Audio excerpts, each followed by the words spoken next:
Queremos saudar os irmãos com a paz do Senhor.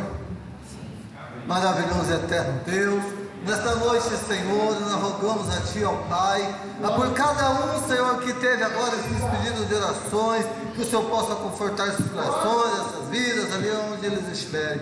Que nós venhamos, ó Deus, agradecer o Teu nome, porque o Senhor é Deus, é soberano. Toma a frente, continua na direção, meu Deus, desse trabalho.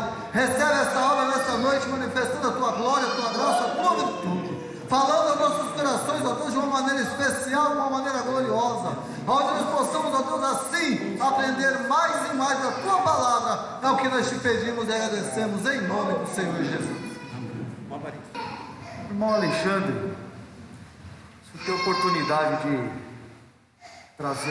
entregar um louvor ao Senhor agora para você. Enquanto o irmão Alexandre louva a Deus, vamos aproveitar e fazer as nossas contribuições, os nossos dízimos, ofertas, para a manutenção do trabalho do Senhor. É bom ver os irmãos aqui, estar com os irmãos. Tivemos um culto abençoado no domingo, louvado seja Deus.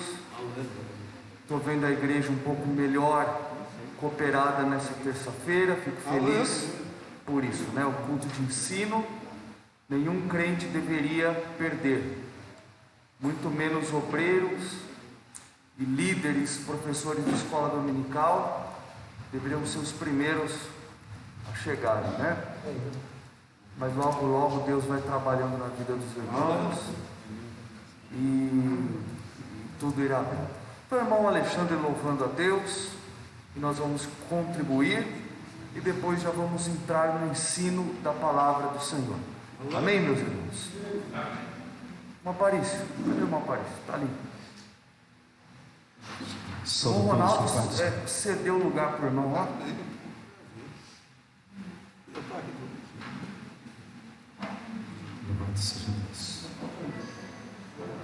Aí você escuta.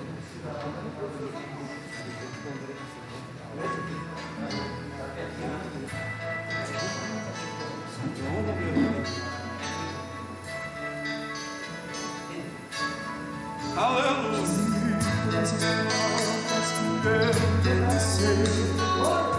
É bem difícil, Senhor, a gente ter que ouvir acusações do pecador. Em processo passa e vem, e querem te fazer parar, ou mesmo palavras de alguém que não tem deixado de acreditar.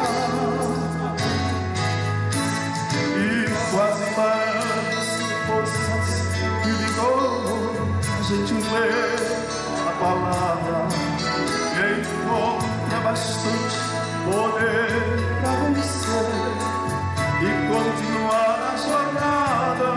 E ver que o passado ficou para trás, pois Cristo na cruz tudo já venceu. E saber que Deus não ganha mais, eu canto pra glória de Deus. Nenhuma condenação para quem está em ti, Jesus, cuja vida começa a estar. Quero ser que descer na cruz, essa palavras virão, investidas do tentador, mas nenhuma condenação para quem está em ti, quem diz Senhor.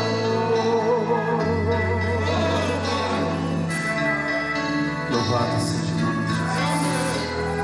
Não há condenação para você nesta noite. Você está justificado pela palavra do Senhor. De todas as provas que eu já passei, é bem difícil, Senhor, a gente ter que ouvir acusações sonhos de fios tentador, lembranças do passado bem, que querem me fazer parar, ou mesmo palavras de alguém que não quer na gente acreditar. E quase parando sem forças e vigor, a gente lê a palavra e encontra bastante poder para vencer e continuar a jornada e ver que o passado ficou para trás. Postes na cruz, tudo já venceu e saber que dele não lembra mais. Eu canto pra glória de Deus. Nenhuma condenação há para quem está em ti, Jesus, cujas vidas cobertas são pelo sangue que desceu na cruz. É certo que provas virão, investidas do vivo tentador, mas nenhuma condenação há para quem está em ti, querido Senhor. Nenhuma condenação há para quem está em ti, Jesus, cuja vida coberta está pelo sangue que desceu na cruz. É certo que provas virão, investidas do vil tentador, mas nenhuma condenação há para quem está em ti, querido Senhor.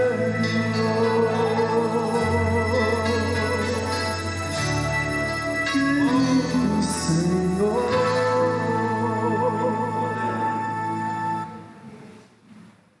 Louvado seja Deus, que em Cristo Jesus nenhuma condenação há para nós. Nós que somos justificados, lavados pelo seu precioso sangue. Meus irmãos, eu vou tirar aqui, durante a ministração, minha máscara para que também fique um pouco melhor, né? Com essa distância que nós estamos tomando, acreditamos que isso não tenha nenhum impacto. Muito bom rever os irmãos. Estou vendo aqui o evangelista Júnior, acompanhado do seu fiel irmão, né? Fiel escudeiro aí, ó. Muito bom. Feliz de ver alguns irmãos aqui, aliás, de ver todos os irmãos, né? Mancida, eu senti sua falta esse final de semana, viu? Da irmã e do irmão Robervaldo. Vocês estão bem, né? Muito bom, tá bom. Irmã Cleusa, é isso, né? Não me fugiu o nome. Aquele casal simpático ali atrás que eu ainda não decorei o nome. Me ajuda aí, meu irmão. Joel e? Noel e? Rose? Josi, muito bem. Logo, logo eu vou decorar. Prometo que não vai passar de mais 10 vezes, tá bom? Para eu fazer a pergunta. Precisamos orar, né, meu irmão, por ele, né? Meu Deus do céu. Bom, é bom rever a todos os irmãos, né?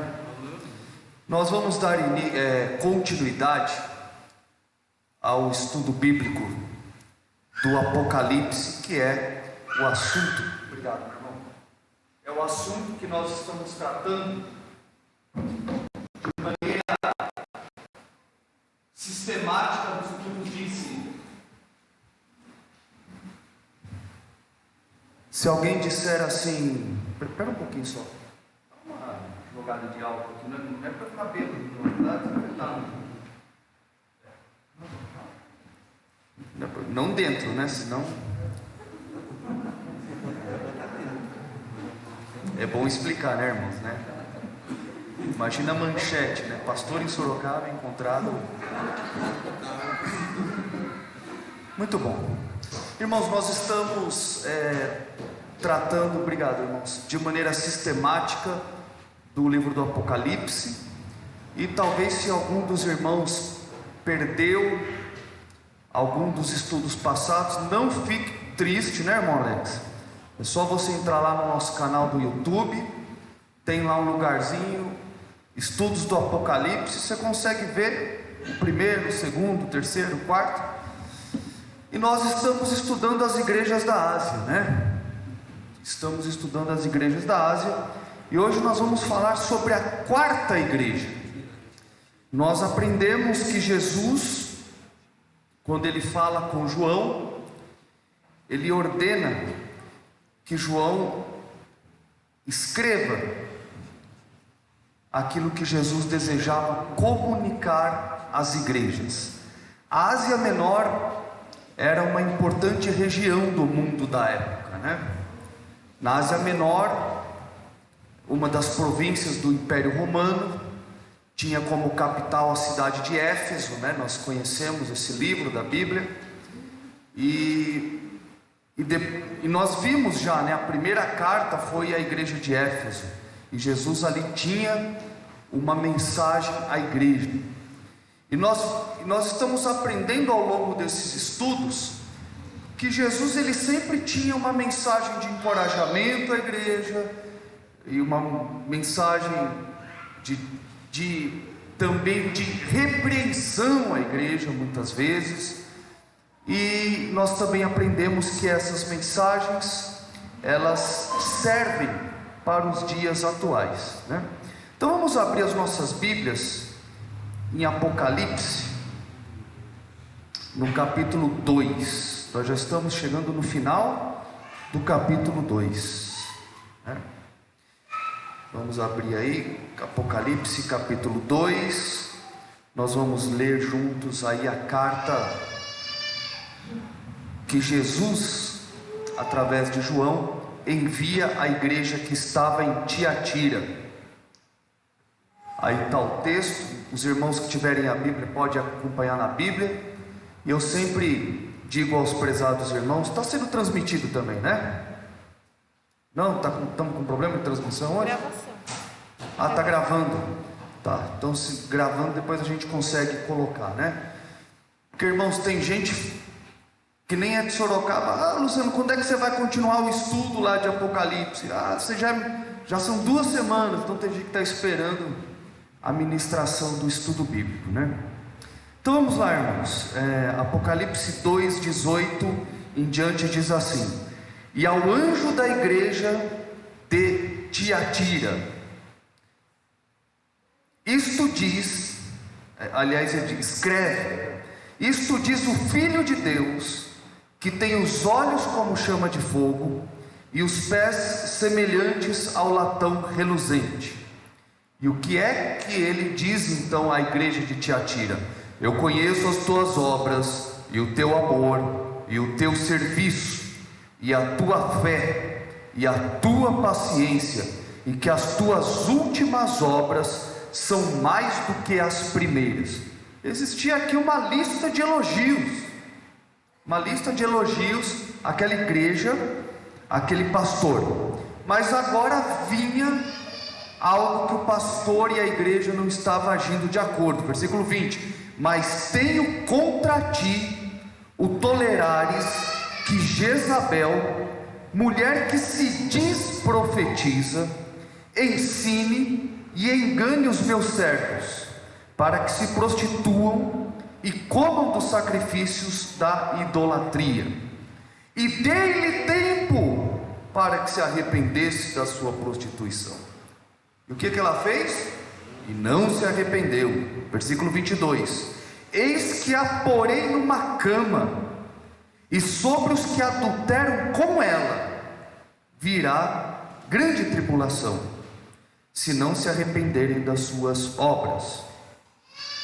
23: e ferirei de morte a seus filhos, e todas as igrejas saberão que eu sou aquele que sonda as mentes e os corações. Em algumas Bíblias está escrito que sonda os rins e os corações, né? Quem é que tem a Bíblia dizendo rins aí? Tá vendo? Que esquadrinha, sonda os rins e o coração. E darei a cada um de vós segundo as vossas obras. Mas eu vos digo a vós e aos restantes que estão em Tiatira, a todos quantos não têm esta doutrina e não conheceram, como dizem as profundezas de Satanás, que outra carga vos não porei, mas o que tendes, retende-o até que eu venha. Ao que vencer e guardar até o fim as minhas obras, eu lhe darei poder sobre as nações, e com vara de ferro as regerá, e serão quebradas como vaso de oleiro, como também recebi de meu Pai. Dar-lhe-ei a estrela da manhã. Quem tem ouvidos, ouça o que o Espírito diz às igrejas. Amém, meus irmãos? Olha, é uma carta com bastante conteúdo, irmãos. Meu desejo é passar por todo o conteúdo da carta hoje, não quebrar em dois, né? Mas que a gente vá de uma vez. Mas vamos aproveitar as lições. Põe o próximo slide, por favor. Vocês estão vendo aí, meus irmãos, nesse simples mapa, nós vemos aí 7 pontinhos, que são as 7 igrejas da Ásia. Aqueles que estão marcados de branco, com um símbolo assim, como se já tivesse, já resolvi, foi as igrejas que nós já falamos, né? Já falamos sobre Éfeso, já falamos sobre Esmirna, já falamos sobre Pérgamo, e hoje vamos falar sobre a igreja de Tiatira. E essa região que vocês veem no mapa aí, meus irmãos, para aqueles que talvez tenham perdido um ou outro estudo, é a Turquia dos tempos atuais. As igrejas da Ásia Menor, elas ficavam onde hoje é a Turquia. Deixa eu até dizer aos irmãos que estão sentados aqui, não que eu queira dispensar a companhia de vocês, mas talvez vocês vão se beneficiar de ver lá de baixo. Então vocês têm liberdade para descer se quiserem. Se quiser ficar aqui em cima, pode ficar também. Muito bom, então nós vamos então tratar da Tiatira. E como sempre, meus irmãos, não avança ainda não. E como sempre, nós temos aqui um costume. Eu vou dar um panorama sobre a cidade de Tiatira, vou falar de como Jesus se apresentou àquela igreja, e nós vamos de maneira sistemática. Então, vamos lá, irmã Rayane. Em primeiro lugar, vamos falar sobre a cidade de Tiatira. O nome da cidade, meus irmãos, Tiatira, significa sacrifício de trabalho. Era uma cidade de trabalhadores, de pessoas que trabalhavam e trabalhavam muito. E trabalhavam com o quê? Com fabricação de tecido, tintura, cerâmica. E olha que interessante, havia nessa cidade como se fosse sindicatos, associações dos produtores e comerciantes de tecidos, produtores e comerciantes de tintura, cerâmica. E era uma cidade, ela não era tão destacada como eram as outras cidades. Por exemplo, quando nós vimos a cidade de Pérgamo, uma cidade fortíssima na parte religiosa, lógico, religiosa pagã. Tinha até lá, lembra que nós falamos, um altar dedicado a Zeus, vocês lembram disso? Que tinha o formato de um trono, e nós falamos sobre tudo isso. Mas Tiatira não, Tiatira era uma cidade muito mais voltada ao trabalho. Existia sim a devoção às divindades daquela cidade. Eles se dedicavam a algumas divindades, e quando eles faziam essas reuniões, irmão Francisco, quando se reuniam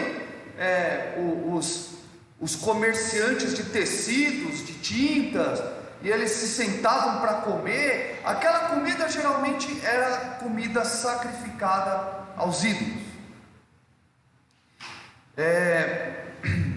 E quando alguém não participava dessas organizações comerciais, muitas vezes eles eram boicotados pelos outros. Por que é importante nós entendermos esse fato? Se eu sou um cristão em Tiatira, e eu trabalho, por exemplo, com tecidos, eu deveria então me filiar ao comércio, à Associação dos Comerciantes de Tiatira. Porém, quando eles se reuniam, existia o culto à divindade, existia participar de oferendas às divindades, e por isso o cristão de Tiatira não podia participar, e como ele não podia, ele era muitas vezes boicotado, ele tinha menor possibilidade de lucro. É mais ou menos assim, imagina que aí fora alguém vai dizer: olha, se você for crente, você não pode comprar aqui, ou você não pode vender aqui, coisas do tipo. Eles tinham algum tipo de restrição. O que mais nós podemos aprender de Tiatira? Vocês lembram quando Paulo, na sua segunda viagem missionária, ele tem a visão do homem da Macedônia? O homem da Macedônia, ele diz assim: Paulo, passa para a Macedônia, venha para cá, vem nos ajudar, nós temos muito que pregar aqui. E Paulo vai, e quando Paulo chega lá, qual que é a cidade que ele chega? Em Filipos. Em Filipos ele vai orar com seus amigos, e tem algumas mulheres, e dentre essas mulheres, a primeira convertida era uma mulher chamada Lídia. E Lídia era da cidade de Tiatira, vendedora de púrpura. Então olha que interessante, que nós vemos a confirmação. Lídia, se nós abrirmos aí em Atos 16, 14, você vai ver isso daí. Alguém quer conferir? Atos 16, 14. Quem achar pode ler. Então estou mostrando aqui um pano de fundo para nós entrarmos nas outras lições a respeito. Esse microfone está começando a pipocar. Uma certa mulher chamada Lídia, vendedora de púrpura da cidade de Tiatira, que servia a Deus. Servia a Deus, nos ouvia, e o Senhor abriu o coração para que ele estivesse atenta ao que Paulo dizia. Então os irmãos veem, parece que a primeira alma, ou uma das primeiras almas ganhadas por Paulo em Filipos, era uma mulher de Tiatira que trabalhava com púrpura. E púrpura, meus irmãos, o que é a púrpura? Era um corante, e foi sem dúvida um dos corantes mais importantes da antiguidade. Para vocês terem uma ideia, na Roma antiga, apenas o imperador podia usar a cor púrpura. Era uma cor que era dedicada à realeza. Então Lídia era vendedora disso. O imperador Nero chegou a punir com a morte o uso da púrpura, já que se tornava tão puro naquela época. Então veja só como era algo nobre, e tudo isso está ligado a Tiatira. Então agora nós temos mais esse pano de fundo, né? Não era, como eu falei, o último tópico aí, se você colocar, não era uma cidade tão religiosa quanto a outra, mas existia esse tipo de culto. Então agora os irmãos têm esse panorama. Falou da cidade de Tiatira, da carta de Tiatira, nós nos lembramos de Lídia, a primeira alma ganha por Paulo na cidade de Filipos, e ela vendia púrpura, e púrpura era um corante, lembra? Tiatira tinha a ver com isso. No próximo tópico da lição, nós vemos o seguinte no versículo 18: diz assim: isto diz o Filho de Deus, que tem os olhos como chama de fogo e os pés semelhantes ao latão reluzente. Irmãos, aqui Jesus, vocês que estão acompanhando os estudos, ou vocês que já leram o livro de Apocalipse, vocês veem que para cada igreja Jesus ele se apresenta de uma maneira. Justamente essa maneira ligada àquilo que ele queria compartilhar com a igreja. Então vamos lá. Como que Jesus se apresenta então à igreja? Em primeiro lugar, ele declara a sua divindade. Isto diz o Filho de Deus. Primeiro ponto. Mas eu quero focar muito mais nos outros dois. Segundo ponto, ele diz assim: eu sou aquele que tem os olhos como chama de fogo. Então, irmãos, quando nós vemos Jesus dizendo: diga para aquela igreja que eu sou o Filho de Deus, aquele que tem os olhos como chama de fogo, o que é que Jesus queria dizer àquela igreja? Em primeiro lugar, que ele é aquele que tudo vê, que ele é aquele de quem nenhum crente pode esconder nada. Jesus ele queria dizer para eles o seguinte: vocês estão aí em Tiatira, o que vocês estão fazendo de bom, de mal, de mais ou menos, se é que assim existe, eu vejo, e eu vejo além do que vocês podem imaginar. Quando nós lembramos do capítulo 1, versículo 14 e versículo 15, quando João tem a visão de Jesus, ele vê Jesus com vestes brancas, cabelo também branco como a lã, ele com cinturão de ouro, não é assim? E ele diz: e olhei para ele, e ele tinha olhos como chama de fogo. Irmãos, o Deus que nós servimos não é um Deus que nós podemos nos esconder, nem nos esconder de fugir dele, e tampouco esconder as intenções do coração. Nós podemos, meus prezados irmãos, falar, eu posso dizer algo ao irmão Euclides e estar desejando e pensando outra coisa, mas o nosso Deus, ele conhece todas as coisas, não tem como nós fugirmos dele. Quando nós falamos de olhos também como chama de fogo, nós devemos pensar que o fogo é um elemento que purifica. Ou seja, Jesus é aquele que, ele olhando o pecado, ele olhando o que não agrada, ele deseja que aquilo seja purificado, ele não quer que as coisas fiquem como são. Ele quer eliminar toda a impureza. Irmãos, e quando nós vemos essa característica de Jesus, nós vemos que Deus ele tem 3 atributos que pertencem somente a Ele. Ele é onipresente, Ele está em todos os lugares. Ele é onipotente, Ele pode todas as coisas. E Ele é onisciente, Ele sabe todas as coisas. Esse é o Deus, é isso que Jesus queria dizer àquela igreja. Olha, crentes de Tiatira, e hoje Jesus diz isso para nós aqui no Éden. Olha, crentes do Éden, eu sou o Deus que tem olhos como chama de fogo, não há nada que possa se esconder de mim. Ao mesmo tempo que isso nos traz um consolo, porque ainda que nós não saibamos como orar, Ele enxerga o profundo das nossas almas. Ainda que nós não consigamos, irmã Maria Helena, expressar com as nossas palavras aquilo que nós precisamos pedir a Deus, sabe que conhece a intenção do nosso coração. Isso de certa maneira é confortante. Saber que tem um Deus que olha para nós e nos entende, como diz o Salmo 139: Senhor, eis que tu me sondas e me conheces, sem que haja uma palavra na minha boca, Senhor, eis que tu tudo sabes. Esse é o Deus nós servimos.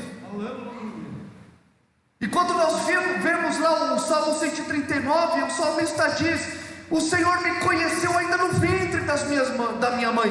Então, meus prezados irmãos, não tenhamos medo, porque o Deus que você sabe, que você serve, Ele sabe todas as coisas. Isso por um lado é muito confortante. Porém, por outro lado, chega a ser desconfortante. Por quê? Deus sabe exatamente o que você pensa. Deus sabe exatamente quando você diz alguma coisa para o pastor Francisco, mas está pensando em outra coisa. Deus sabe exatamente quando você dá uma justificativa e ela não é real. Deus sabe exatamente quando você está sentado na cadeira e entra uma pessoa na igreja com quem você não vai com a cara e você pensa assim: caramba, por que ela veio? Que pena que ela veio. Ou já que ela estava doente, por que não se estrupiou? E ainda assim, meus irmãos, o nosso Deus que tem os olhos e nos escaneia, nos esquadrinha, ainda assim Ele nos ama, meus irmãos. Porém, é importante que nós saibamos que Ele sabe todas as coisas. Irmãos, na posição de liderança que eu exerço aqui junto aos irmãos, o que mais eu ouço são desculpas porque coisas não são realizadas. E eu tenho certeza que muitas dessas desculpas são reais e verdadeiras, talvez a maior parte delas. Mas não se engane, meu prezado irmão, quando elas não são reais, Deus sabe. E quando elas são reais, Deus também sabe. Então o que Jesus queria dizer à igreja de Tiatira é o seguinte: crentes de Tiatira, não adianta vocês vestirem uma roupa bonita, porque eu sei como está o coração de vocês. E a mesma coisa vale para nós nos dias de hoje. Não adianta nós chegarmos muitas vezes aqui bonitinhos, com pele vestido de cordeirinho, mas dentro de nós existe um coração de lobo. Pastor, e o que nós fazemos diante de um Deus que nos enxerga desse jeito? Clamemos todos os dias a sua misericórdia e a sua graça. Não tem o que fazer, meus irmãos.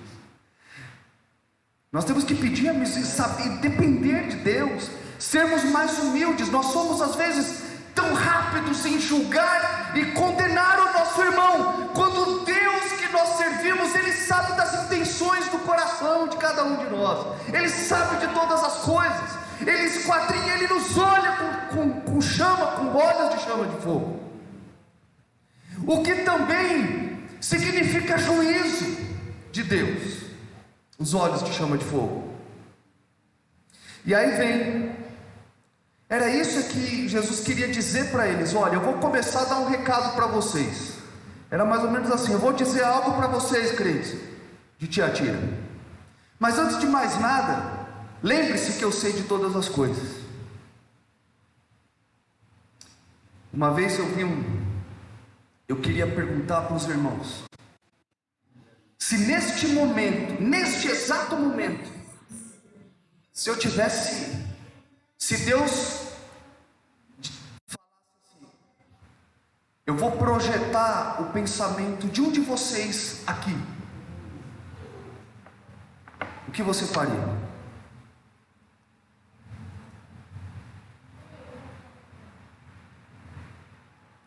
Não. Se a igreja soubesse o que eu estou pensando, se aquele irmão soubesse como eu olho para ele, ou se aquele irmão soubesse como eu estou olhando, se eles soubessem que eu estou ali na frente orando, mas o meu coração não é reto diante de Deus. Não, pastor, não deixa que Deus me escolha. e projete os meus pensamentos ali. Mas por que eu estou fazendo essa conjectura, meus irmãos? Para nós entendermos que em todo tempo o nome de Jesus deve ser louvado, porque Ele sabe o que nós pensamos o tempo todo, e ainda assim Ele nos ama, e todos os dias as suas misericórdias se renovam, e louvado seja o nome de Deus por isso. E tem tantos cristãos que se acham melhor do que os outros, que se acham incondenáveis. Irmãos, o Deus que nós servimos tem um olhar penetrante. E por fim ele diz no versículo 18: eu tenho os pés semelhantes ao latão reluzente, que é o mais fino, o mais puro de todos os bronzes, sem mistura, sem contaminação, aponta para a pureza de Jesus e o seu sacrifício perfeito, através do qual ele venceu todo o mal. Então quando Jesus ele se apresenta assim, veja a imagem que Jesus quer passar. Jesus querendo dizer, eu, sem pecado, me fiz pecado por vós, tomei o lugar de vocês na cruz do Calvário, satisfiz a ira do meu Pai. Imagina Jesus dizendo. E não adianta vocês dizerem que vocês têm algo de bom, porque eu enxergo vocês por dentro, por fora, de cima para baixo, de baixo para cima, e tudo quanto é jeito. E Jesus está dizendo, se não for a minha graça, se não for a minha misericórdia, eu te eliminaria hoje mesmo. É isso que Jesus está dizendo para a igreja de Tiatira e para nós nesta noite. Então, vamos adiante. Então Jesus ele se apresenta assim, e agora nós vamos ver que Jesus elogia algumas coisas na igreja de Tiatira. Primeiro, os crentes de Tiatira, olha o que diz lá o versículo 19: eu conheço as tuas obras, o teu amor, o teu serviço, a tua fé, a tua paciência, e que as tuas obras últimas são maiores que as primeiras. Então Jesus ele encontrou com a igreja de Tiatira e dizia: essa igreja é uma igreja trabalhadora, que ama, que tem fé, servia a Deus uns aos outros, com paciência no meio das provações. Nós vemos aí, eu conheço a tua paciência,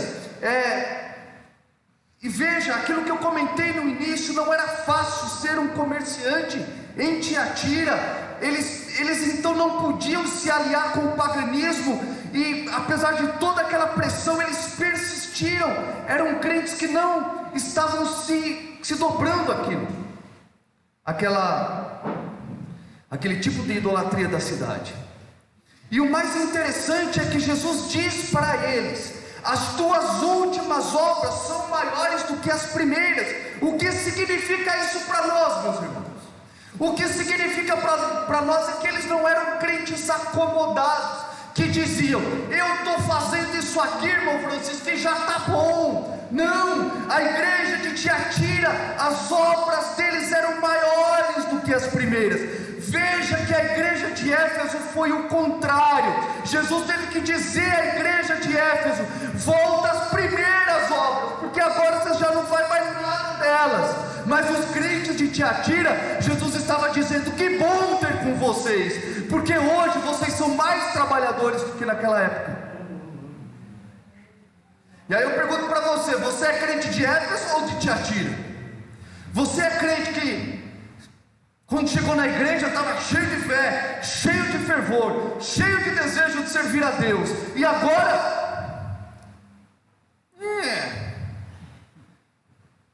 ou você é um crente que cada vez mais servir a Deus, cada vez mais? Quem é você? Você é de Éfeso ou de Tiatira? E ali Jesus estava dizendo: que bom que vocês não são crentes acomodados. Irmãos, não permita que isso aconteça com a vida de vocês. Na caminhada cristã, diversos empecilhos acontecerão para fazer você vir menos, fazer menos. Antes você servia a Deus com alegria, agora você já encontra mais motivos para não fazer do que para fazer, e o crente vai esfriando. Não permita. Seja como o crente de Tiatira. Se Jesus te encontrasse hoje ali na esquina do bairro, hey, irmão Júnior, meu filho, deixa eu te falar uma coisa, as tuas obras são maiores do que as primeiras. Ou você preferia que ele encontrasse você e dissesse assim: Júnior, você já foi melhor, viu? Como Jesus falou com Éfeso.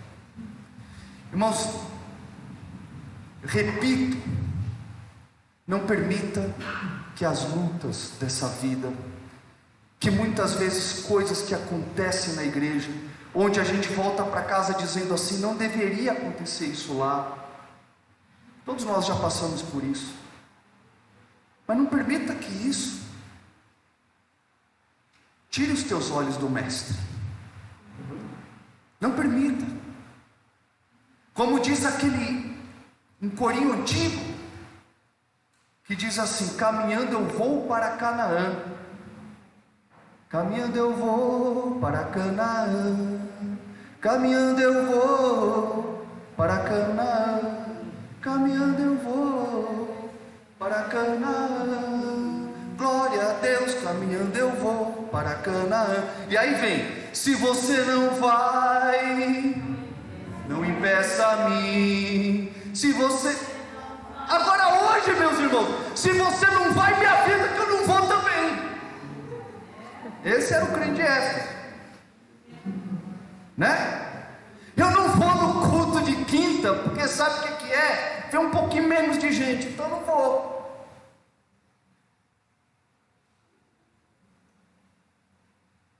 Irmãos, que bom que Jesus ainda fala com a sua igreja, como está falando hoje, através da sua santa palavra. Jesus não nos traz isso, irmãos, para nos envergonhar. Jesus não trouxe você aqui para você sair daqui envergonhado. Jesus te trouxe aqui para dizer: olha só, apesar de todas as coisas, eu te amo e quero que você seja um crente melhor, um servo melhor. O que Jesus está dizendo nesta noite para nós é o seguinte: que o dia que você chegar lá diante de mim, que Ele diga a você: bom está, servo fiel, sobre o pouco foste fiel e sobre o muito te colocarei. Entra no gozo do teu Senhor. É isso que Deus quer dizer a nós. Quando nós chegarmos lá naquele dia, entra no gozo do teu Senhor. Você foi fiel no pouco, e agora eu estou te presenteando.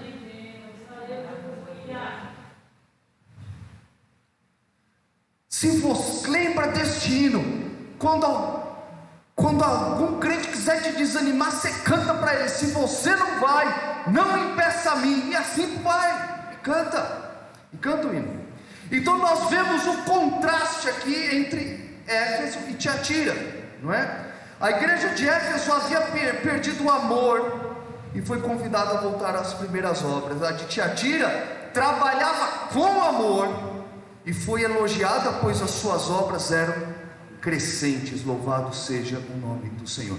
Porém, a igreja de Tiatira foi repreendida, e não foi uma repreensão fácil.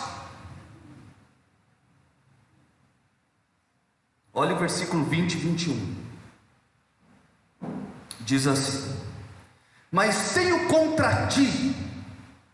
Jesus está falando aqui com o pastor em primeiro lugar, né? Mas tenho contra ti o tolerares que Jezabel, mulher que se diz profetiza, ensine, engane os meus servos, para que se prostituam e comam dos sacrifícios da idolatria. E dê-lhe tempo para que se arrependesse da sua prostituição, e não se arrependeu. Jesus, ele fica aqui, era uma repreensão dura. Jezabel tinha ali, ele disse assim: tenho contra ti que você está tolerando essa Jezabel aí na igreja. Irmãos, É muito interessante essa questão, porque muito provavelmente a Jezabel, não existia uma crente Jezabel lá, certo? Tá tudo bem, irmãos? Está escutando aí? Provavelmente não existia uma Jezabel na igreja. Mas para nós entendermos quem que era Jezabel. Jezabel aparece a primeira vez na Bíblia. Jezabel é um nome de princesa, sabia disso? Mas eu aconselho vocês não colocarem esse nome na sua filha, tá? Se colocou, tá bom, né? Jezabel é um nome de princesa, porque ela era filha, ela surge na Bíblia, lá no Antigo Testamento, como filha de um rei que chamava Etbaal, que era sacerdote de deuses pagãos. Existia o deus Astarote, existia Baal, e esse era, e o pai, ele era um rei, e a Jezabel era filha dele, então era uma princesa. E o rei de Israel, ele podia ter casado com uma mulher crente, né? Aí imagina quem que ele escolheu por noiva. Escolheu por noiva a Jezabel. Então veja só. E casa com ela. E o que que ela fez? Ela tinha muita influência sobre a vida do seu marido.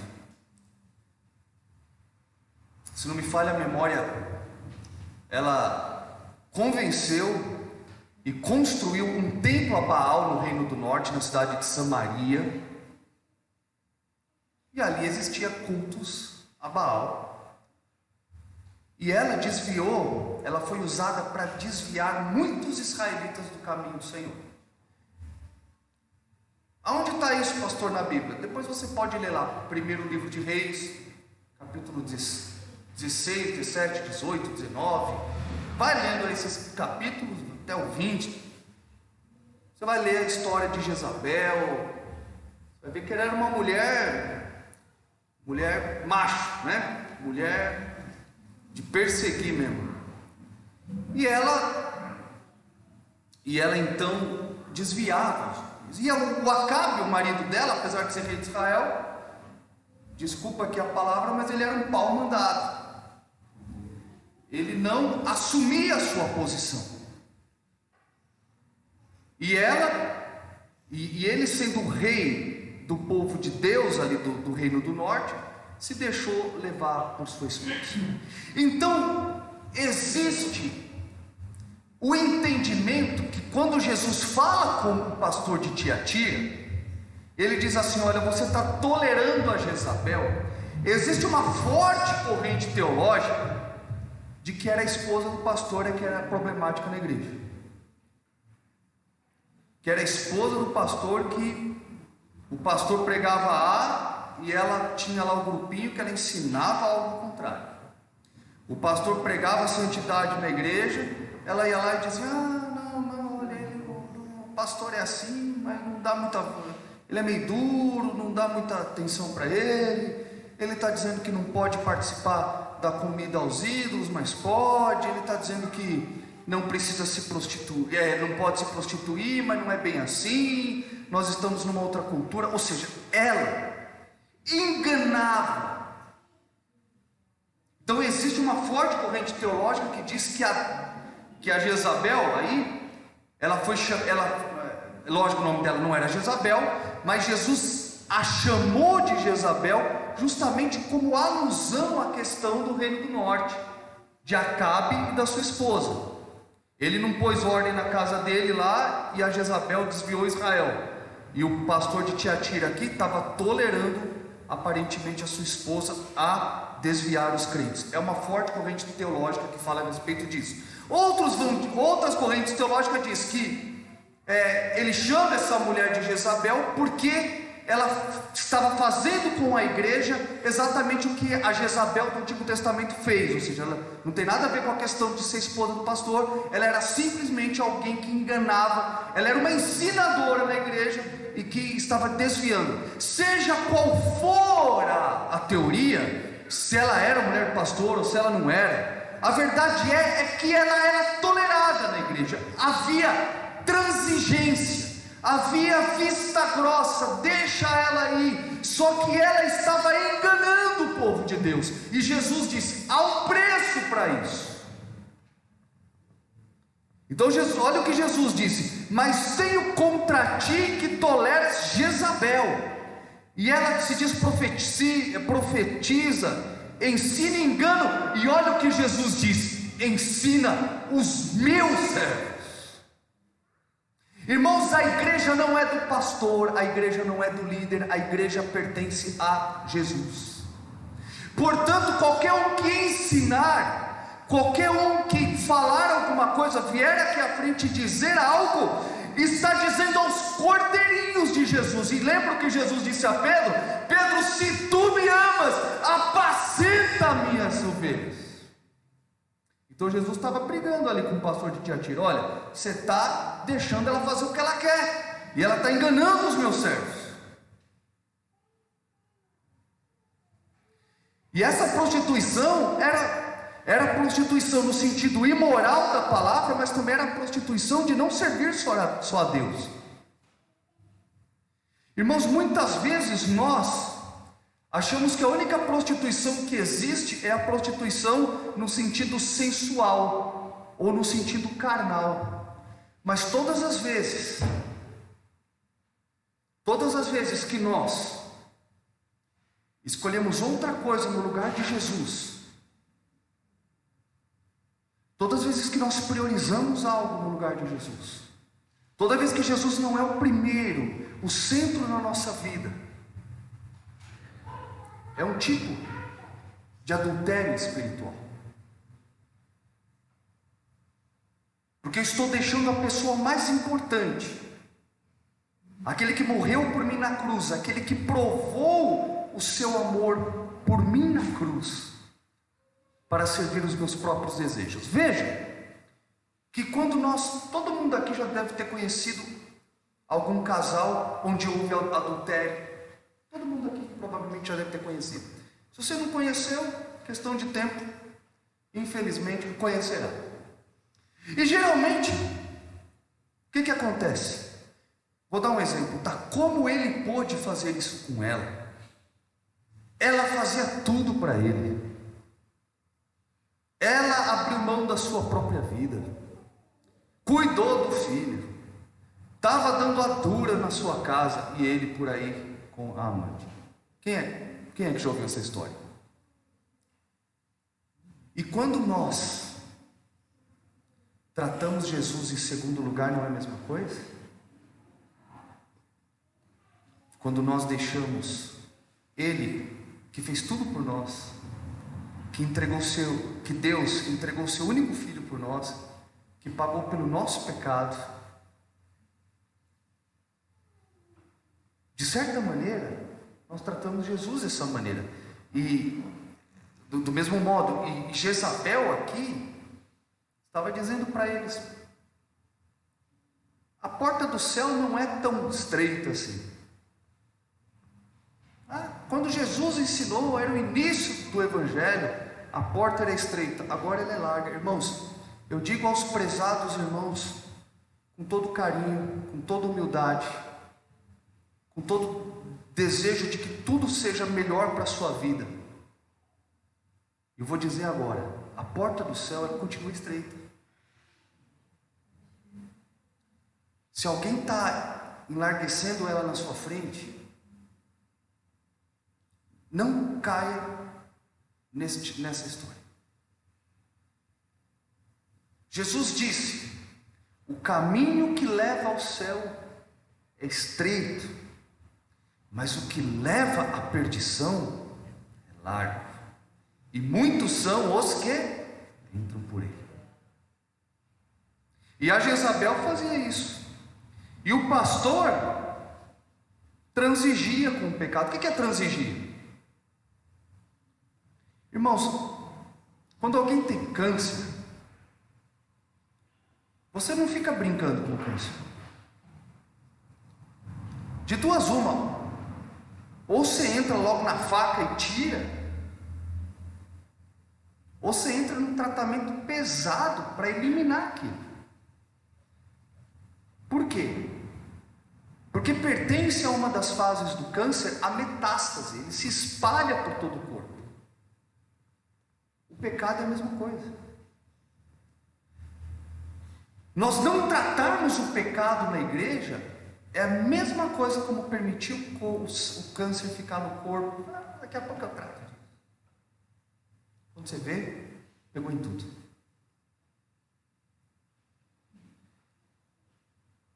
Meus prezados irmãos, apesar, eles eram tolerantes com o erro, mas apesar de tudo isso, Jesus não estava dizendo: eu vou mandar vocês para o inferno. Veja aqui a misericórdia de Deus, meus irmãos. Olha lá, vocês estão lendo comigo. Não, corta. Não, minha irmã, isso, pronto. E dei-lhe tempo para que se arrependesse. Jesus, irmão Aparício, não estava catando a pessoa e dizendo assim: olha, você pecou, vamos fora da igreja.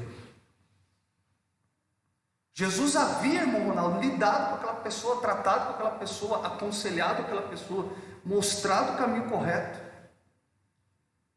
Mas ela, irmão Alexandre, não deu ouvidos. E dei-lhe tempo para que se arrependesse da sua prostituição, e não se arrependeu. Então, meus irmãos, Deus nunca não nos dará uma oportunidade. Ele sempre oferecerá uma oportunidade, porque Ele é justo, Ele é bom. Porém, meus irmãos, às vezes parece que alguns crentes,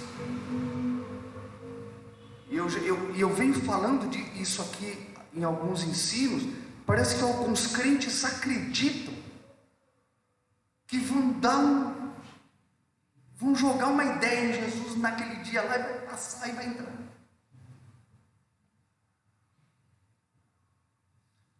Eu até falei, não sei se foi na mensagem do domingo ou se foi na terça passada, eu até comentei aqui com os irmãos. Olha, a gente vai chegar atrasado, para o pastor não brigar com a gente. Quando você chegar ali no portão, a gente não entra pela porta da frente, a gente vai de ladinho. Quem aqui já não fez isso, irmãos? Você não fez, Rainha? Sei. É que está gravando, é que dá para cortar depois, né? Dá para pausar aí? Não, estou brincando. Mas, irmãos, quem é que já não fez isso? Estou chegando atrasado no culto.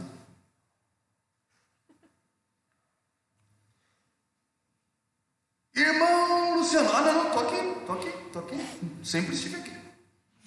Então a gente age com o ser humano. Eu vou dar uma desculpa para o líder, eu vou dar uma desculpa para a irmã, eu vou dar uma desculpa para ele.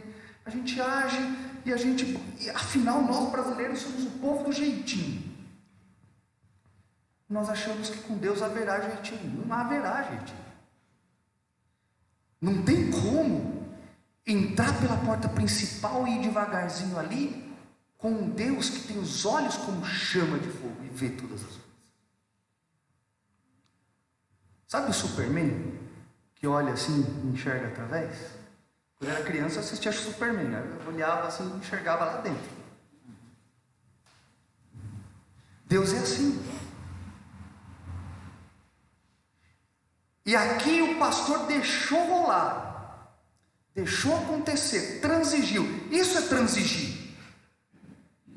E às vezes, irmãos, vou contar para vocês, às vezes a gente está aqui sentado no púlpito e a gente está vendo o que está acontecendo. Apesar de ser meio zaroinho, a gente enxerga. E às vezes a gente fala assim, sabe, Gustavo, não vou falar nada. Mas com Deus não é assim. Vocês entendem? Porque o pastor, o líder dele, ele erra. Tanto que na palavra de Deus diz: não dê lugar à ira, não julgue, porque a ira humana não opera a justiça divina.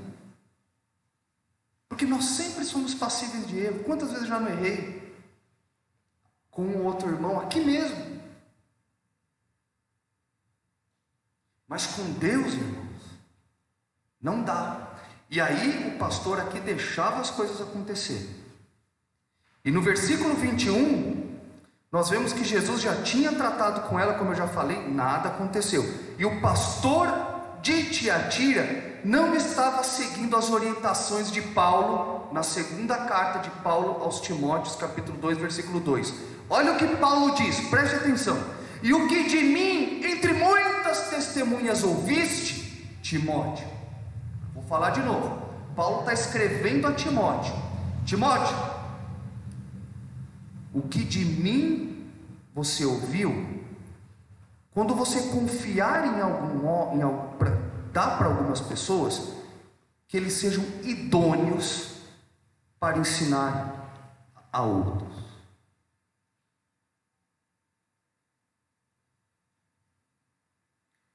Olha o que Paulo disse a Timóteo. Timóteo, você é o pastor aí. Você é um jovem pastor, Timóteo. E aquilo que você aprendeu de mim, não dá para qualquer um fazer.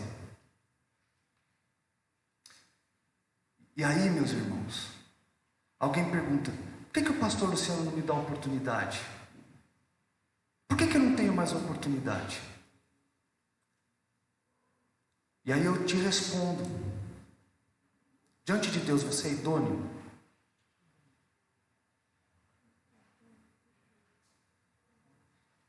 Esses dias, uma pessoa chegou para mim, pastor, eu queria sugerir que tal pessoa pregasse. Eu falei, não. Por quê?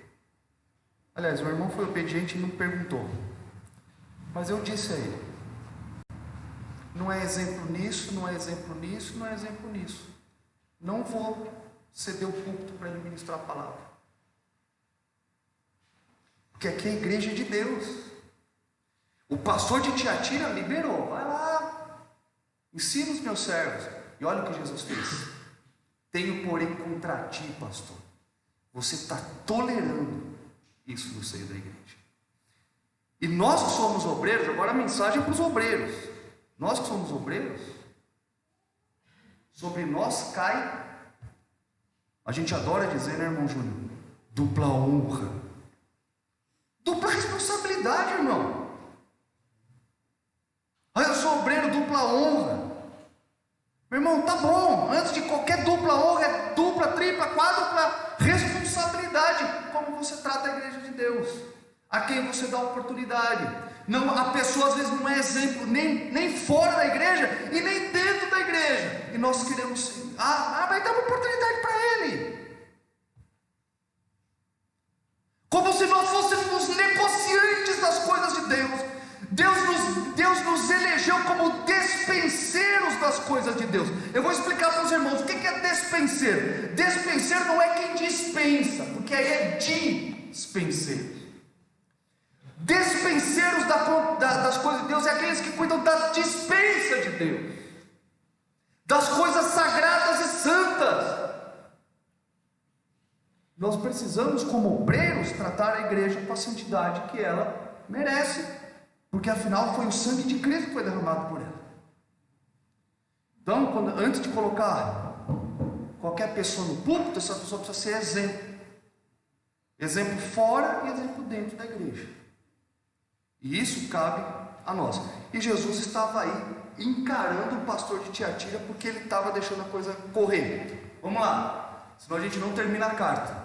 E a repreensão continua. Olha só, como não tinha dado jeito, Jesus diz, eis que porém numa cama, e sobre os que adulteram com ela virá grande tribulação, se não se arrependerem das suas obras.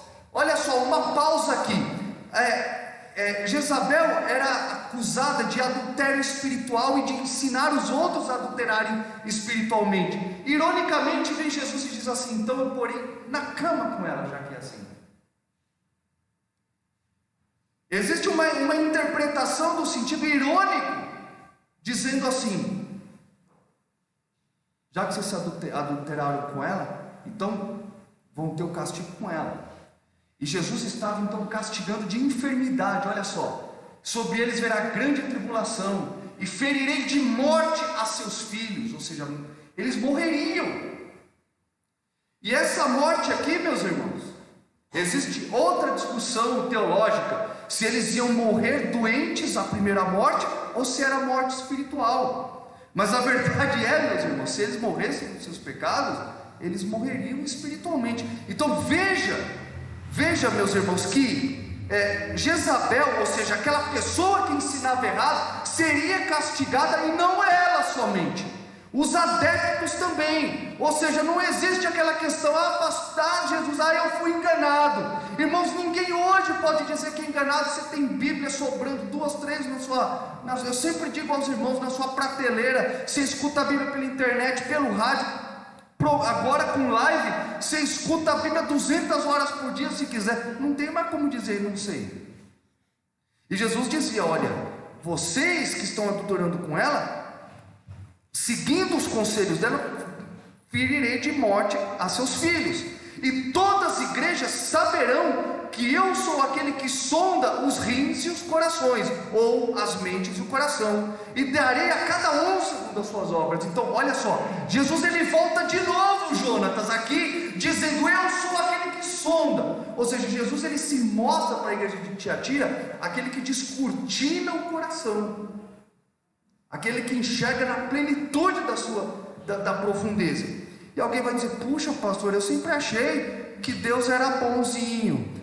Mas Deus é bonzinho. Olha o versículo aí, coloca aí, irmã Rayane. Olha só, Deus não deixou de ser bonzinho, mas olha o que Paulo nos ensina: considerai, pois, a bondade, mas também a severidade de Deus. Para com os que caíram, severidade, mas para contigo, benignidade, se permaneceres na sua benignidade. De outra maneira, também serás cortado. Puxa vida, pastor, vou embora preocupado. Ótimo, a palavra atingiu o objetivo. Quando nós olhamos para as Escrituras e não nos sentimos dependentes da graça de Deus, algo está errado, irmão. Nós precisamos olhar para as Escrituras e entendermos quão pecador nós somos e quão bom Jesus é. Nós precisamos olhar para as Escrituras e falar, como disse Paulo: miserável homem que sou, e dizer: Senhor, a tua graça me basta. O verdadeiro avivamento, irmãos, ele vem de um povo que reconhece sua verdadeira posição e diz: Senhor, eu preciso de Ti. Deus não se alegrará mais nesta noite de que nós saímos daqui esta noite dizendo: Senhor, como eu preciso de Ti. Senhor, me purifica. Senhor, me santifica. Senhor, me faz chegar mais perto de Ti. Me faz andar da maneira que o Senhor deseja. Senhor, não mais eu, mas o Senhor em mim. É isso que agradará o coração de Deus, e muito menos holocaustos e sacrifícios como quis fazer Saul. Vamos sacrificar Deus, Samuel, para que Deus fique bonzinho comigo. Samuel disse: não, Saul, você está entendendo tudo errado. É melhor ser obediente do que sacrificar. Muito bem, vamos seguir, senão a gente não termina. E, bom, já passamos aqui. Eu fiquei de falar sobre os rins e os corações, né? Os escritores antigos, se eu falar para você, quando a gente sente alguma emoção, coração. Nós entendemos que a emoção está no coração, mas todos nós sabemos que no fundo, vai ser difícil explicar isso para a Belinha, vai ser difícil explicar isso para a Ana Clara, mas, né, se perguntar para elas, aí, onde está a emoção? Elas vão falar aqui, ó. Né? Mas antigamente eles acreditavam que eram os rins, que nos rins é onde estavam as emoções, e o coração era entendido que é onde estava a razão, o intelecto, o caráter. Era assim na antiguidade. Então por isso Jesus ele vem e diz assim: todos saberão que eu sou aquele que esquadrinha os rins, ou seja, os sentimentos, as intenções e o coração, falando do pensamento, falando do caráter, né? Pastor, vamos ampliar um pouco mais isso. Salmo 73, versículo 21 diz assim: assim o meu coração se azedou e sinto picadas nos meus rins. Não é que o salmista, irmão Maciel, estava sentindo lá uma abelhinha picando o rim dele, não, é porque ele estava sentindo tristeza. Provérbios 23, 16: e exultarão os meus rins. Oh meu Deus do céu, como é que é isso? E exultarão os meus rins quando os teus lábios falarem coisas retas. O que ele estava querendo dizer aqui, irmão Júnior? Quando eu escuto as coisas de Deus, a minha alma se alegra. Só que naquela época eles falavam os meus rins, porque eles entendiam, irmão Francisco, que os rins era a sede das emoções. Então novamente nós vemos aqui um Deus que sonda rins e corações, ou seja, um Deus que sonda o nosso interior, né? Interior. E termina o versículo dizendo: darei a cada um segundo as vossas obras. Bom, vocês perceberam que a carta de Tiatira, ela é gordinha, né? Ela é bem parrudinha. Nós temos falta 10 minutos. Mas vamos lá. E aí Jesus termina assim: e darei a cada um segundo as vossas obras. Vamos lá, irmãos. Ainda tem crente que pensa que a salvação tem a ver com aquilo que você pratica. Não. Efésios capítulo 2, versículo 8, versículo 9. Pela graça sois salvos, por meio da... Só 2 pessoas sabem? Vamos de novo? Pela graça sois por meio da... E isto não vem de vós, mas é dom de Deus. Não é pelas obras para que ninguém se glorie. Ou seja, Paulo nos ensina que não é pelas obras que nós seremos salvos, senão nós diríamos, nós nos gloriaríamos. E tem muito crente que pensa assim, que imagina Deus: eu preciso ir à igreja, porque se eu não for ele me castigará e eu perderei a salvação. Não, você precisa ir na igreja porque é bom estar na casa do Senhor. Você precisa ir na igreja porque ó quão bom e quão suave é que os irmãos estejam em união. Mas se um dia você não puder vir à igreja, Deus não vai tirar a sua salvação porque não pôde vir à igreja. Um dia, 2 dias. Então a salvação não é pelas obras, e sim pela graça. Veja, existem religiões muito próximas de nós, que você alcança um estado elevado de espírito quanto mais caridade você praticar. Vamos imaginar que isso fosse verdade, ok? Me segue aqui no pensamento. Se eu tenho esse nível espiritual na vida, aí eu faço um monte de boas obras, aí eu vou para um outro nível espiritual, aí eu reencarno, aí eu faço um monte de boas obras, aí eu reencarno melhor, até o dia que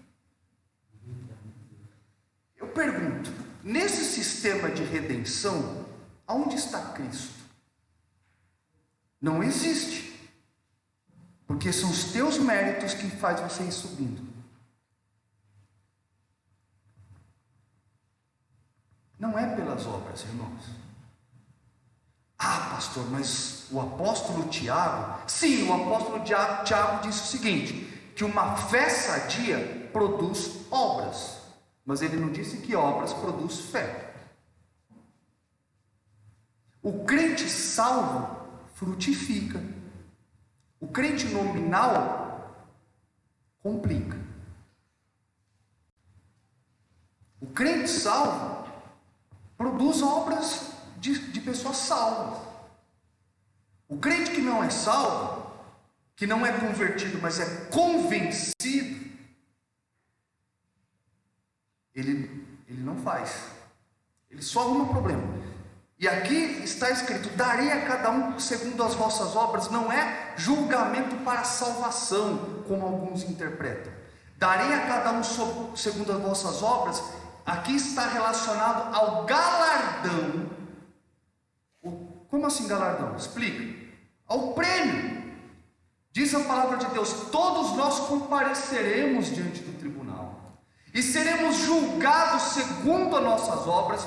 Mas veja só, quando você chegar lá, já vai estar decidido se você é salvo ou não.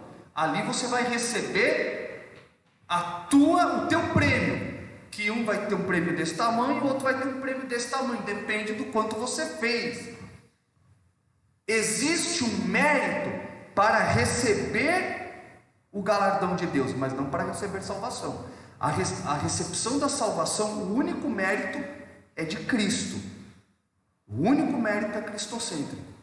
Porque até para você vir à salvação, lembra que foi Jesus que te chamou primeiro. É Ele que operou na sua vida. Aí aqueles que participaram da escola dominical, a graça preveniente, aquela história toda, né?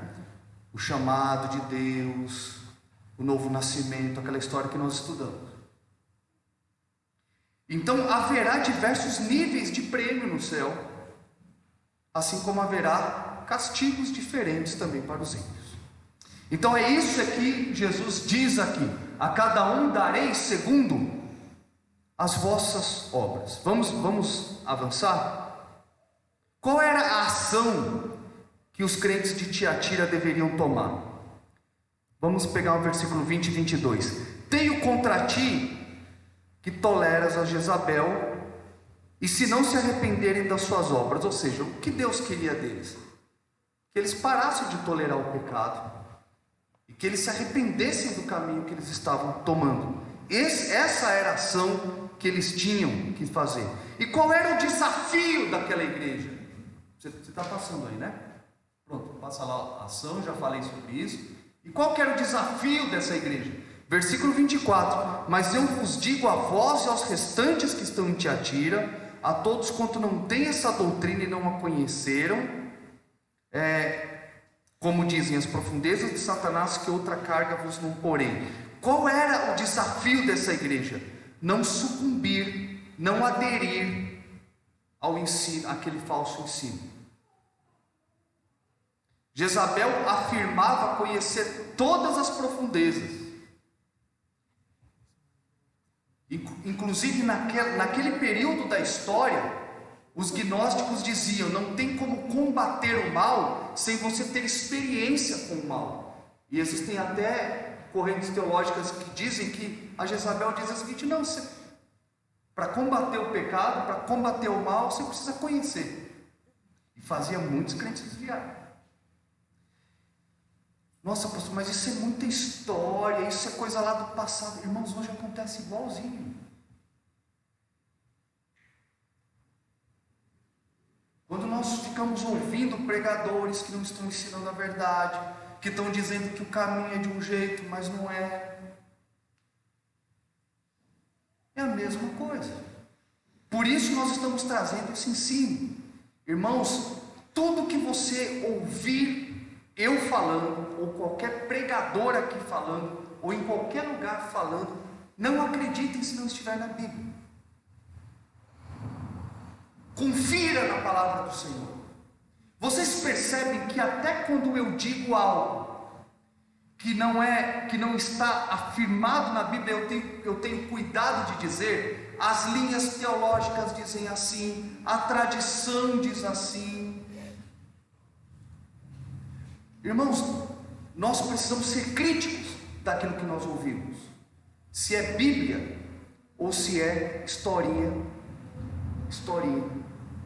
porque hoje tem muita historinha, e a Jezabel aqui estava levando os crentes para esse caminho, como eu comentei. Então eles tinham o desafio de não sucumbir àquele ensino, e aquele ensino, irmão Francisco, não era um ensino ruim de se ouvir, assim como hoje não é ruim Você liga lá a televisão, vem aqui e Deus vai reverter a sua situação. Vem aqui, a teologia da prosperidade é uma delícia.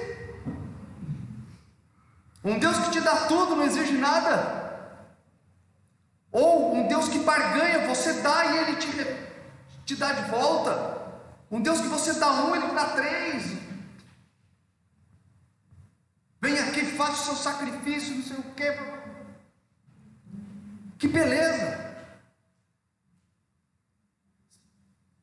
São coisas boas aos ouvidos humanos de ouvir, mas não é a palavra de Deus. E isso acontecia aqui. Vamos avançar, estamos terminando já. Qual era o outro desafio deles? Perseverança. Olha o que Jesus diz lá no versículo 25: mas o que tendes, retende até que eu venha. Irmãos, como eu estava dizendo na questão das obras, quantas pessoas estavam aqui conosco, mas permitiram que a sua fé se apagasse e se afastaram. Esse era o desafio também dos crentes de Tiatira. O que tendes, retende, mantenha. Ou seja, o fogo, para ele continuar aceso, ele precisa ser abanado, precisa colocar carvão, precisa fazer um monte de coisa. Não adianta você ficar lá esperando que o fogo se acenda. É necessário você granjear a sua vida espiritual. E como você faz isso? Uma das coisas é estar presente nos cultos, ouvir a palavra de Deus, meditar na palavra de Deus, depois de um ensino como hoje, ir para casa pensar no que ouviu, o que eu preciso consertar, o que eu estou fazendo de certo. Senhor, me ajude. Isso é o que nós precisamos fazer, reter aquilo que nós temos. E olha o versículo 26: e o que vencer e guardar até o fim as minhas obras, ou seja, perseverar em fazer as minhas, ou seja, de Jesus, as obras de Jesus. Muitas pessoas querem fazer as suas obras na igreja, mas não estão fazendo as obras de Jesus. Pastor, como saber a diferença? Quando um cristão só faz as coisas na igreja quando ele quer, na hora que ele acha que está certo, na hora que ele bem entende, ele está fazendo a obra dele, não é a obra de Jesus. Quando nós fazemos só o que nos agrada, essa obra é tua, não é de Jesus. Jesus, então esse era o grande desafio daquela igreja: perseverar e fazer a vontade de Deus, as obras de Jesus. Segunda epístola de João, capítulo 1, versículo 8: olhai por vós mesmos, para que não percamos o que temos ganhado. Não vamos deixar, meus irmãos, não vamos deixar com que a nossa fé vá embora, nem para a direita, nem para a esquerda. Vamos seguir firme, firme. E aí vem o galardão, que é o último ponto. Os galardões estão aí em 3 versículos. Versículo 26, parte B: eu lhe darei poder sobre as nações, ao que vencer. Lhe darei poder sobre as nações, com vara de ferro as regerá, e serão quebradas como vasos de oleiro, como também recebi do meu Pai. Esse é o primeiro galardão. Irmãos, nós vamos falar disso em detalhes quando nós falarmos sobre o milênio. No milênio, o governo de Cristo será estabelecido e nós governaremos com Ele. Isso é um prêmio para nós. Nós falaremos disso em detalhe quando chegarmos no milênio. Então Jesus já está dizendo aqui: vocês vão reger junto comigo, com vara de ferro, ou seja, aqueles que não se dobraram, se dobrarão, e o meu reino não terá fim, por isso ferro, né? E vos darei a estrela da manhã. Estrela da manhã, meus irmãos, tem uma questão bastante interessante aqui. A estrela da manhã é o astro, Vênus, um dos planetas, estrelas, é um astro que antes do sol nascer é o que mais brilha, e muitos navegantes seguiam pela luz que aquele astro reflete. Então muitos dizem, por causa disso, que Vênus é a luz da vida, porque guia os marinheiros ao porto seguro. Assim como muitos diziam na antiguidade que no pôr do sol ali seria a luz da morte. Isso, coisas antigas. Então, quando diz aqui, e eu vos darei a estrela da manhã está falando sobre Jesus, meus irmãos. A nossa estrela que brilha em meio à escuridão, que nos tirou das trevas. Ou seja, quando fala que vos darei a estrela da manhã, é o próprio Jesus, como está escrito lá em Apocalipse capítulo 22, versículo 16, que diz que Jesus é a resplandecente estrela da manhã, né? Fazendo alusão a isso. E diz, eu vos darei a estrela da manhã, significa a promessa de que Cristo em nós em comunhão com Ele. Cristo é a nossa maior recompensa. Então aqui estava dizendo, ao que vencer, além de você reger junto comigo as nações durante o milênio, eu serei o vosso Deus, eu estarei em vocês e vocês em mim. Amém, meus irmãos? E o último versículo, para terminar: quem tem ouvidos ouça o que o Espírito diz às igrejas. Amém, meus irmãos? É um conteúdo denso, muitas coisas na carta de Tiatira, porém acredito que foi edificante para todos nós, não é, meus irmãos? Amém? Pastor, eu não consegui anotar tudo, não consegui entender tudo. Eu queria que voltasse aquela parte. Lá no nosso canal no YouTube a gente vai subir o vídeo, e aí você vai poder acessar e assistir quantas vezes você quiser as explicações. Amém, meus irmãos? Que Deus a todos abençoe. Hoje eu queria que nós orássemos, em especial pela nossa irmã Nice, que fez aniversário ontem, e a nossa irmã Rose, esposa do irmão Elton, que está fazendo aniversário hoje. Alguém mais deseja alguma oração especial? Irmão Euclides? Pela esposa, a irmã Cida, irmão Francisco?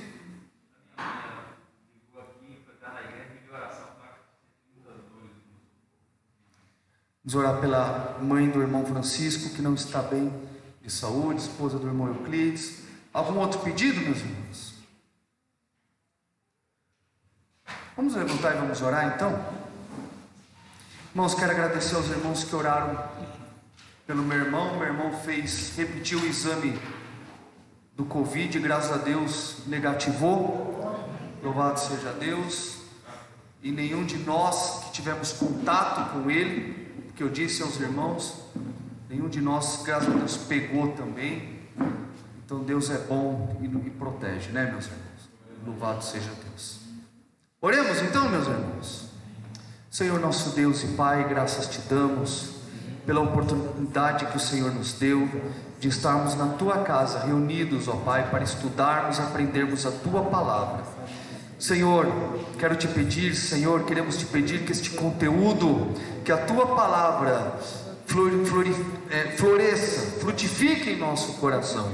Queremos também te apresentar neste momento a nossa irmã Nice, que fez aniversário ontem. Também te pedimos pela irmã Rose, Senhor, que está aniversariando hoje.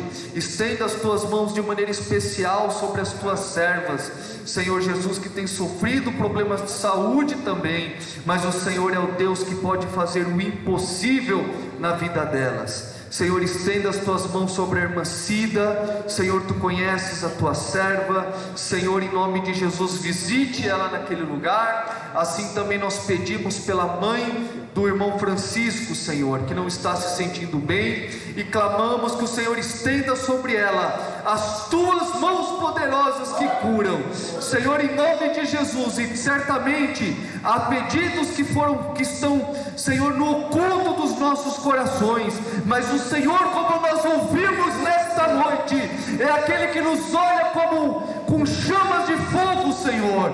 O Senhor conheces o nosso coração, e nós colocamos diante de Ti, Senhor, todos os nossos anseios, sabendo que o Senhor é o Deus que cuida de nós, e nós devemos lançar sobre Ti toda a nossa ansiedade. Senhor, nos leva agora em paz aos nossos lares. É o que nós oramos e agradecemos, em nome de Jesus. Amém. Estendamos nossas mãos, que o grande amor de Deus, que a graça do nosso Senhor e Salvador Jesus Cristo e as santas consolações do Espírito Santo esteja com todo o povo de Deus, e todos nós dizemos amém. Que Deus abençoe cada um dos irmãos, cada uma das irmãs. Quinta-feira teremos escola bíblica dominical a partir das 7h30. Que Deus a todos abençoe em nome de Jesus.